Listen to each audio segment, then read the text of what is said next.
Hello and welcome back to Franklin Covey's weekly podcast on leadership with Scott Miller. That's me. I'm your host and interviewer each week. I'm also the author of a series of books published by HarperCollins based on this podcast, now the world's largest weekly leadership podcast. The books are called Master Mentors. Volume 1 and Volume 2 are now out in print, in audio, in digital, and in video books from Lit Video, where each year I am privileged to write a book about the podcast, where I curate 30 of what I think are the most interesting and transformational interviews. And with the benefit and permission of those attendees on the podcast, those guests, I write a short story about something they said, sometimes on air, sometimes off air, that I think is a great compendium of what has now become the second volume in a 10-volume series. Look for Volume 3 of Master Mentors releasing in the fall of 2023 on our way to 10 volumes in the series. Our guest today is the prolific author. He is the social psychologist out of Hope College in Michigan. His name is Dr. David Myers. He's written somewhere close to 20 books. He's not sure if it's 17, 18. You kind of stop counting after your fifth or sixth, but he is a social psychologist and has written what is often known as the best-selling book on psychology textbook that has sold, I think, close to 9 million copies. His most recent work, which I find to be a bit of a curated compendium on interesting things about why we think and why we do the way we do things in life, is called How We Know Ourselves, Curiosities and Marvels of the Human Mind. Dr. Myers, welcome to On Leadership. Thank you so much. It's great to be here with you. I appreciate you having me. So, Dr. Myers, I've mentioned, for those who've been following us for nearly 250 episodes over the last 5 years, that we tend to curate our guests very differently, but with one idea in mind. How does what they've experienced, researched, taught, lived, failed, instruct all of our leadership journeys? Leaders as parents, leaders in the classroom, leaders in organizations, leaders in our social networks. And so we very much like to have people like yourself that are both practitioners and are researchers and are educators. You are an extraordinarily widely published and read author. You are one of the nation's renowned social psychologists. And this particular book that I actually found at Barnes & Noble a few months ago really piqued my interest. Just the title, How Do We Know Ourselves? Curiosities and Marvels of the Human Mind. What I'd like to do is ask, of all the books you've written, including the number one, I think, best-selling psychology textbook, why did you choose to write this book, which really is a collection of related but dissimilar things on sort of why we think and why we do what we do in life? So, Scott, my calling is to read psychological science and to discern its first fruits and give them away to college and university students. And from time to time, I come across information that is so interesting or ideas that are so powerful that I want to give them away to the wider public. And that's what I've done with this book, which is a collection of bite-sized nuggets of great insights from psychological science on how we think, feel, and act. It's a kind of buffet of hors d'oeuvres of psychological science, if you will. Short essays that can be read in 5 or 10 minutes, 40 of them. And so I just love this stuff. I love writing. I love making words march up a screen. I love sharing ideas as we are right now. A buffet of psychological hors d'oeuvres. I love that because that's exactly what it is. It's a great definition. In fact, when I read a book and I interview the author, I typically will go deep into the stories. In this case, the stories are, I think, so similar to the chapter titles. I'm going to pitch you a couple of chapter titles and have you teach what's the lesson and what can people learn from it. In fact, you write in the book a lot about humility and the difficulty and ease that humility comes when the science of humility. Remind us, Professor, what it is you want each of us to know about the role humility plays in our lives. Well, first of all, I think we need to understand that the classic sin of pride is deep in us all. Social psychologists find that we live with a self-serving bias. We tend to perceive and present ourselves favorably. And so more than 90% of drivers think they're better than the average driver. More than 90% of students think that they have a superior ability to get along with others. And sometimes that pride serves us well. It gives us self-confidence in our ventures, but it can also go before a fall. And in our day and age when there's so much polarization. A spirit of what we call intellectual humility is also important for human flourishing. It enables us to learn, and there's wonderful research studies that show how it benefits our relationships and it benefits us as work as well. And so in my work, I've just written something today and I have to put it out to several other people to get their critiques. And at the end of the day, all of us together in a spirit of humility can produce something that's better than any one of us. The pack is greater than the wolf. And so intellectual humility serves us in our creative work as well as in our personal relationships. David, let me challenge you, not from an academic point of view, but just from a human understanding point of view. I don't know that I fully understand what humility means, because is there not a fine line between narcissism and megalomania and self-promotion and marketing and a highly competitive world? Because I see a lot of people that are kind of a humble brag or falsely humble, and I see others that are so deferential to others they won't take credit for anything that they've done. And so I'm interested to know, what is your opinion on when you are in a free market economy and you're in a hyper-competitive world where attention spans are low, deficits are big, and people are trying to build followers and influence and credibility without looking like a megalomania? What do you think is that sort of red thread that teases through a good sense of humility with a smart sense of promotion to make sure that your books sell, that your courses sell, that your products sell? Tell us what you think from an academic and an author, and as a parent and as a friend. What's the right balance of humility in life? That's a great question, Scott. First of all, I'd say humility is not thinking less of oneself. It's not self-deprecation. It's thinking of oneself less. It's focusing beyond oneself, on others, on one's calling, on one's work. Secondly, humility can include a realistic appraisal of one's own gifts and strengths, which we need to assess and harness with strengths-based management, for example, and leadership, as we encourage others to know their strengths and to build on those strengths. But we want to also be aware of the corrupting power of self-serving bias that leads us to think too highly of our own efforts or of our own skill at investing in the stock market or whatever it is. And so a realistic self-appraisal that involves focus not on self, but beyond self is kind of the ideal of humility. Nicely said. We're going to spend our time today for our listeners and viewers bouncing around a lot of different topics that I think everybody can do a little bit of self-reflection on. So, humility isn't about thinking less of yourself. It's about thinking less about yourself, right? Or less, frequently about yourself. You've got some great tidbits in the book. Will you talk about the research around surname occupation matching, and why is that more than just a fun thing to know about? Well, that is kind of a fun thing to know about. It's a phenomenon that's in the first essay that we call implicit egotism, which is the tendency to like things we associate with ourselves. And this comes through in a lot of different research. Whatever you associate with yourself, even somebody else's face, if your own face is morphed into it, you like that other face better. But that also tends to occur that people tend to gravitate towards professions that carry their own name even. So dentists are more often named Dennis or Denise. And we call this the name occupation relationship that exists in some research. Likewise, people who bear the name Georgia are more likely to live in Georgia, or who name Phil are more likely to live in Philadelphia and root for the Philadelphia Eagles. It's just kind of a curious phenomenon that people gravitate towards places and careers that they share a name with. It's a small phenomenon, but it's one of the curiosities and marvels of the human mind.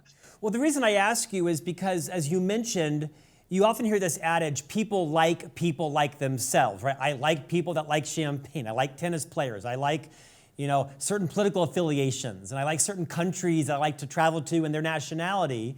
And I've always wondered, David, if there's truth in this idea that people tend to like people like themselves or things that they have in common with. It's also a challenge that presents itself as leaders.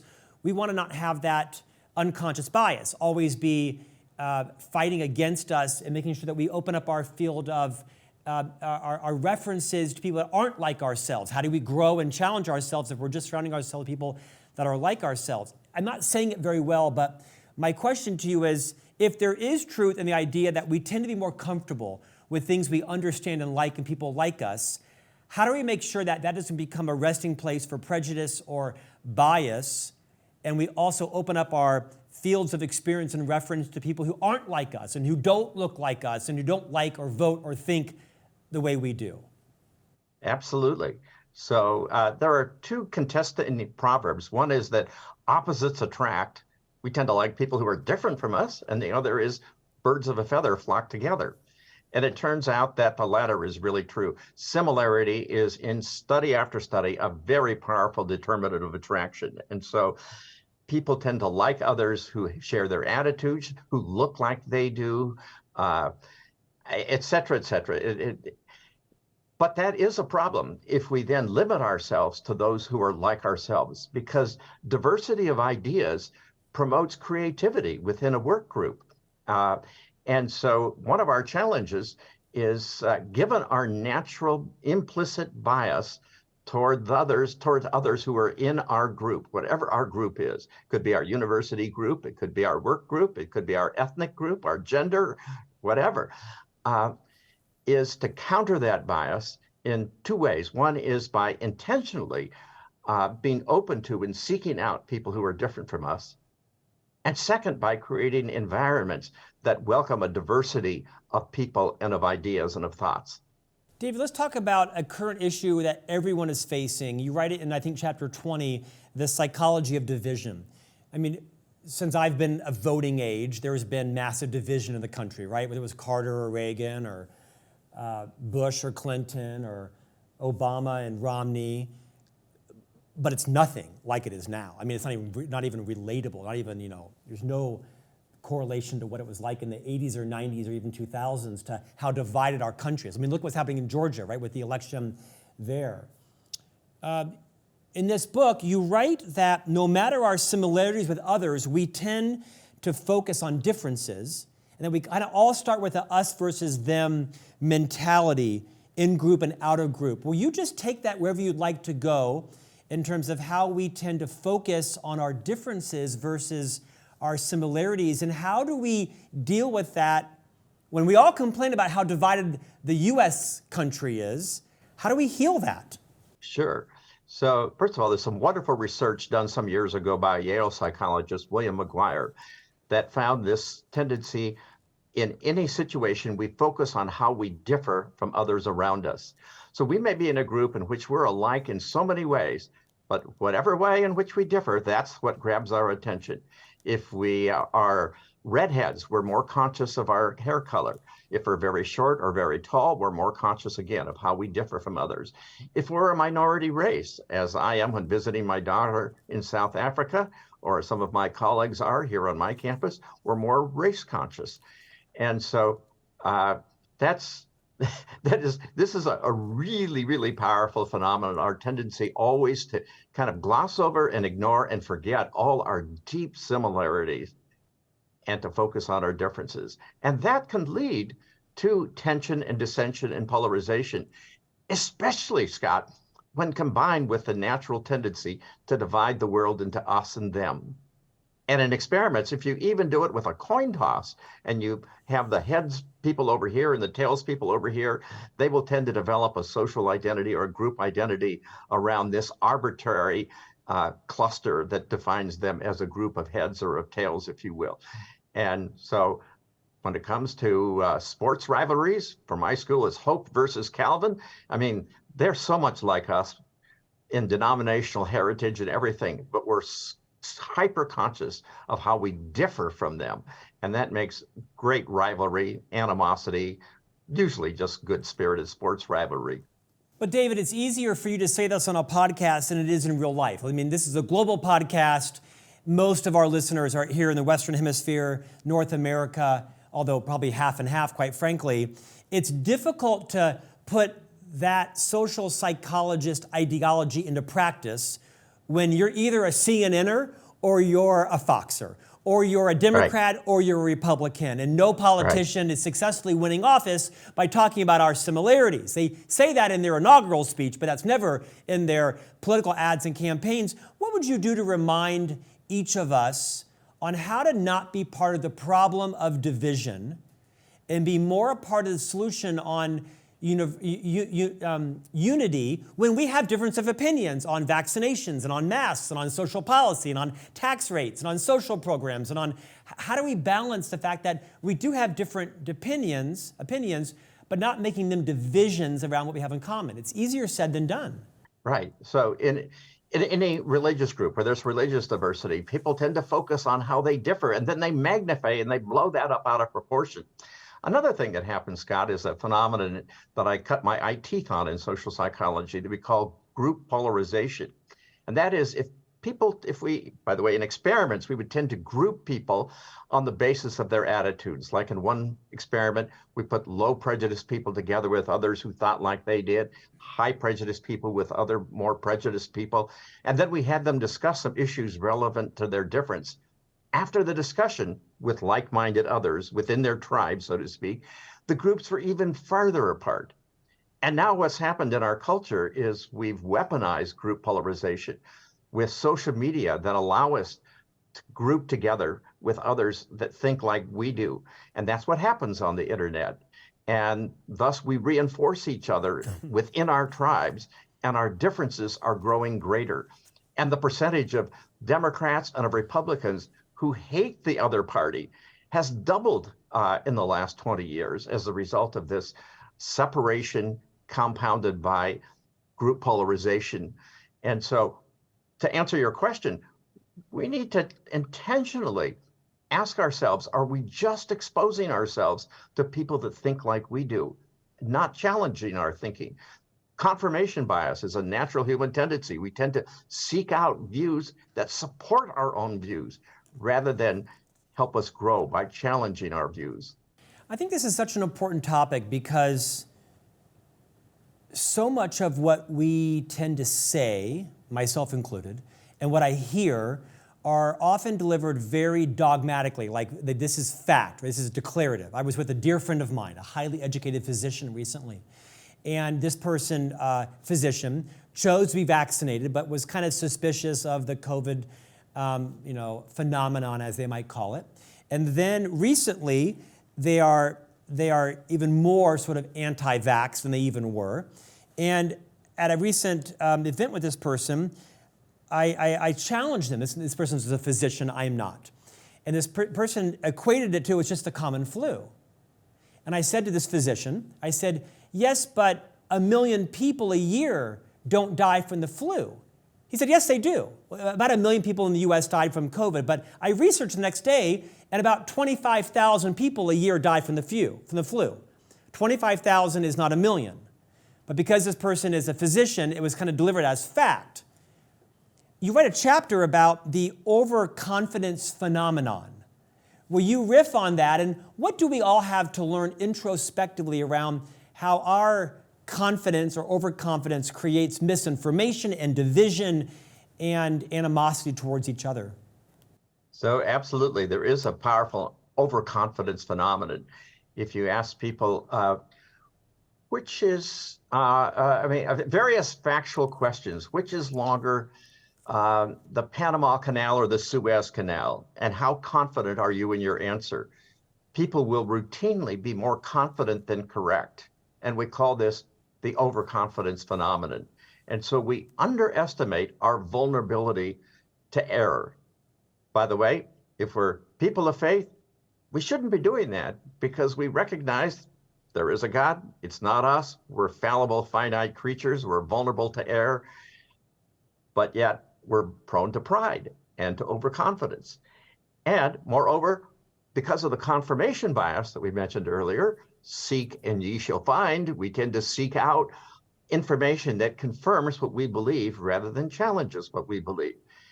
And as a result, we may become very resilient in our beliefs. Yeah. And once we form an explanation for why they might be true, we tend to cling to that explanation, even if the basis for the phenomenon has been disputed. This was, by the way, if I could just go on, this was demonstrated in one wonderfully classic experiment in which half the people were shown evidence that suggested that cautious people make better firefighters. Half were shown evidence indicating that risk takers make better firefighters, and they were asked to explain the result. In the first case, cautious people are more likely to do stupid things, or in the second case, risk takers are braver, and so they save more people. And then the researchers totally discounted the information. We actually don't have a clue. But what do you think? Having formed a reason why a belief might be true, people held on to that belief and persisted in it, even though the very foundation for it was decimated. So we tend to cling to ideas once formed. Once we form beliefs, it's hard to unbelieve them. And David, I think when we talk about that, I don't know about you, but in my social circle, which is fairly large, we think it's the other person that should be more informed. We think it's the other person who's clinging to their biases or whatever it is. And I think all of us need to be more insightful around, and so are we. So how am I going to be more open to someone else's point of view to sophisticate my hopefully informed opinion based on experience? And also, I think I'm right. What's the psychology behind being confirmed in your conviction, but also being open to others' opinions? It's a fine line there. Yeah, and you're quite right, Scott. Indeed, one example of self-serving bias is people think they're less vulnerable to self-serving bias than other people are. And of course, there's the associated famed Dunning-Kruger effect that people who are least competent in their answers to various kinds of problems most overestimate their competence. And so we all need to remember the Dunning-Kruger effect, that particularly in areas that we aren't expert, we may overestimate our expertise. And getting back to what we talked about earlier, we need to remember the benefits of humility, of exposing our work to others, welcoming criticism, not feeling threatened by it. It's not about me. When I get the feedback today on this draft essay, it's about my essay, and it's making a better product as a result. David, as a social psychologist, you are the author of the most widely read textbook on psychology. I'm going to deviate from your current book for a moment and kind of ask you a broad question. Speak to the millions of people that are watching and listening right now that are working with someone, for someone, leading someone, sitting beside someone in their office that they would deem is difficult. You see all these books, how to deal with difficult people, how to talk to difficult people. Of course, no one themselves is difficult. It's always the other person, right? As a social psychologist, what would you say are some tips, some techniques, some insights where we have someone in our lives that we've deemed difficult? Could be a spouse, a mother-in-law, a neighbor, a colleague, a coworker, a leader, someone who works for us. What should we keep in mind about how to treat them, how to communicate with them? I know I'm kind of lumping, a large population, basically the entire population. Remind us of some things that might help us to be a little more patient, a little more tolerant, a little more forgiving, a little more humble, a little kinder. What should we know? Well, first of all, I want to say, Scott, you've just named a number of wonderful virtues that we could try to put in practice. So I would just take your own words and feed them back to you. Secondly, I'd say that one thing to do in our relationships with others and in our leadership or management of people is to notice when people are doing something well and appreciate them, affirm them, reward them for that. That's, of course, the powerful principle of positive reinforcement, which is a more powerful way of shaping behavior than punishment or criticism. So catch people, watch for times when people are doing something well or something you appreciate, and affirm that, and you will strengthen that behavior. David, if you were to write a column titled, "What Most People Get Wrong About Others," what would you write in it? Oh dear, what most people get wrong about others is maybe, Take your time. you're stumping me here. What most people get wrong about others is maybe sometimes overestimating the powers of their and our own intuition. Sometimes what we get wrong about others. Oh, here's one. We tend to assume that they're having more fun than we are. And especially in this day of social media, when we see their self-presentations at parties, having fun with family, much joy, and we're watching these social media feeds, sitting home alone by ourselves and thinking our lives are comparatively dull. But in fact, they think everybody else is having more fun than they are. And so we're all wrong because all our lives are more mundane than what we're presenting to each other on social media. That's certainly something we get wrong about others. In fact, that's a chapter in your book. So let's talk about friendships. You write a couple of chapters around what you call the happy science of micro friendships. I mean, I don't know anybody that doesn't want better friendships. You may not want more friendships, but I think as we've interviewed many psychiatrists and psychologists on this podcast, we've talked about the pervasiveness of loneliness in the world, especially loneliness as it leads to mental health issues and post-pandemic resiliency. Talk about the happy science of what you call micro friendships. Sure. So this is the result of some really wonderful experiments in which people are induced to be friendly to express gratitude, or to do something nice for somebody else. And to an unexpected extent, it boosts their mood and it boosts the other's mood. So, for example, in one experiment, Nicholas Epley, a very creative social psychologist at the University of Chicago, invited commuters who were given a $5 gift card to either do as they usually do on their commute on the train or bus in Chicago, or to sit in solitude, or to force themselves to strike up a conversation with a stranger, which they thought might be a little awkward, but which, after doing it at the end of the trip, left them and their seatmate in a much better mood than they were when they began the trip, and then the people in the other conditions were. And likewise, other experiments have found that people who are induced to banter with the barista or give a warm greeting to a bus driver, or to compliment a stranger passing by on something that you appreciate about them, or to pass on a gratitude to a friend. All these things have unexpected positive effects if we'll force ourselves to do them. I call them micro friendships because they're just fleeting relationships. But they suggest to us that if we can push ourselves out of our comfort zone, to talk up the rideshare driver, to ask the checkout clerk how their day is going, or to check in with an old friend, or write a note of gratitude to somebody that you appreciate, you'll be surprised at how good you feel and how good they feel.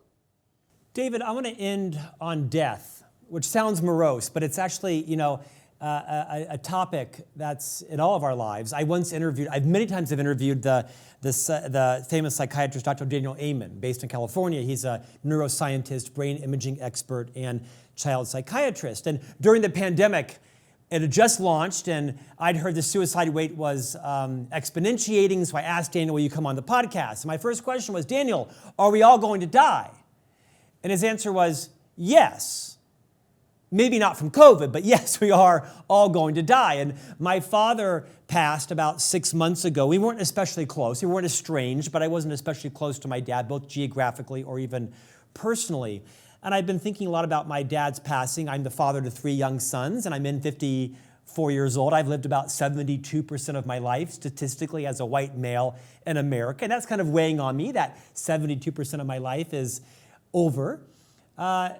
Let's spend the rest of our time talking about dying and how people who are near death might view dying differently than those perhaps are further from it. Spend a few minutes and talk about what you'd like for us all to know about the role death may play in our lives. Well, Scott, when people are asked to imagine the emotions that others experience as in later life they approach death, the Grim Reaper looming close, they imagine a grim, depressing scenario. And research has actually found that people approaching death do not actually express such terribly negative emotions. These are studies done with people on death row, on terminally ill cancer patients, for example. when people are asked to construct narratives of what they think these people would write to describe themselves and their lives, they're much more negative than those actually given us by people who are approaching death, who frequently express great gratitude for their lives, love for others around them. So the researcher who did this research summarized by saying, death is more positive than people expect. Meeting the Grim Reaper may not be as grim as it seems. I talked to you at age 80. So I've got, another 10 years or so left. I'm mindful. I don't have that many Christmases and summer holidays left. And so I can take some encouragement in this. And of course, many of us are grounded in hope of something that is beyond death as well. Well, you were a very sharp, spry 80. I would have never guessed even close to that. Thank you. Although 17 books kind. did take a few decades, right? So maybe the math adds up there. David, send us off with some positive thoughts. As a social psychologist, the happiest, most fulfilled, successful people, at the end of their lives, what do they have in common? Sure. What they have in common are, first of all, close relationships. We are social animals. We are made to belong. And so people at the end of their lives who are embedded in close relationships with others who care deeply about them and who they care deeply about are happier. We know that. Secondly, we know that people that live with a sense of meaning and purpose to their life, often informed by a religious faith, tend to be happier and to live with greater life satisfaction at the end of their lives. They may or may not be people of great wealth. We do know that poverty is not a happy condition, but once you get beyond a certain level of wealth that allows you to afford all of life's necessities with comfortable security, more and more wealth does not breed more and more happiness. And finally, people who live with an active faith that gives them hope for the long-term future, as well as a sense of purpose and calling in the here and now, they tend to live happy lives. And many people do. And that's why older adults tend to be resilient. They tend to have as high a level of well-being as middle-aged and younger adults. So live well and live purposefully, nurture your social connections, and have a deepened sense of hope, and you too will enjoy a long and good life. David, I think I read once a Harvard longitudinal study that talked about the correlation between happiness and legacy and fulfilled life and relationships. Again, says easy, does hard for Exactly. some people. That's one of the studies I had in mind, Scott. Yeah, and it's easier for us to discuss it here, but there's a large part of the population that suffer from anxiety or social anxiety, or perhaps they had a violation or a trauma that has pushed their ability to make friendships and build trusting relationships further from them. Any advice you would give to a large segment of the population watching and listening to that yearns for deeper relationships, but it's difficult for them? Perhaps they don't know how to build friendships, or they're socially awkward, or they have been home for 2 years and they're not quite sure how to build or rebuild. Are there, I don't know, any quick fixes, but is there anything you would say for those perhaps introverts also that are finding it difficult to make and build and keep friendships? Are there some tips or habits or advice you might give us on, okay, I know I need friendships, I need meaning in my life. Now, how do I do that? How do I meet people and maybe move outside my comfort zone? First, Scott, you're absolutely right that COVID, which deprived us of relationships, was a time of heightened depression in the United States and worldwide. And so that was just a wonderful example, if you will, a large-scale experiment on how deprived of relationships were less happy. So relationships, social connections are important. They're important for introverts as well as for extroverts. And one of the curious findings of this research on micro-friendships, on people's forcing themselves to reach out to and initiate interactions with others, seatmates on a commute, baristas, bus drivers, or people on the street, is that introverts are happier after doing so as well as extroverts. So one thing we can do is just push ourselves to write that gratitude letter, to pick up the call, to initiate a coffee date. And if we will act as if these relationships are important and that we are capable of having close relationships. Fake it, if you will. It will happen naturally, and we will enjoy that experience, and our relationships will develop and grow. So I don't mean to diminish real depression and anxiety of a clinical sort, but there are things we can do to connect. Dr. Myers, statistically, you're 2 years over the limit because the average age for you and I is 78. But according to you, you've got 10 more years left, and I hope that's an understatement. You've written somewhere close to 20 books. You've lost count. As I've mentioned several occasions, because I think it's worthy of recognition, you've written what is the most wildly read psychology textbook. What's next for you in your next decade plus? Well, one thing that's new for me, and it ties right into our keeping social connections. Scott, I live with very severe hearing loss, and 3 weeks ago, I had a cochlear implant, which will be activated this coming Thursday as I talk to you. And I'm doing that partly because I am the child of a deaf mother who was completely deaf at my age and lost social relationships. We had to write notes to her. She didn't have the technology available that I do. And her life became, frankly, quite sad and depressing because of the loss of social connections. So what's up for me? One thing that's up for me, Scott, is a new cochlear implant, which I'm hoping will sustain my human connections in the years to come. I'm delighted for you. Dr. David Myers, author of a prolific number of books, including the new release, How Do We Know Ourselves? Curiosities and Marvels of the Human Mind. Great food for thought today. Thank you for joining us, sir. You're a class Scott, I've loved being with you. Thank you so much for welcoming me. Best of success to you. And we'll see you back here next week for a new conversation on leadership.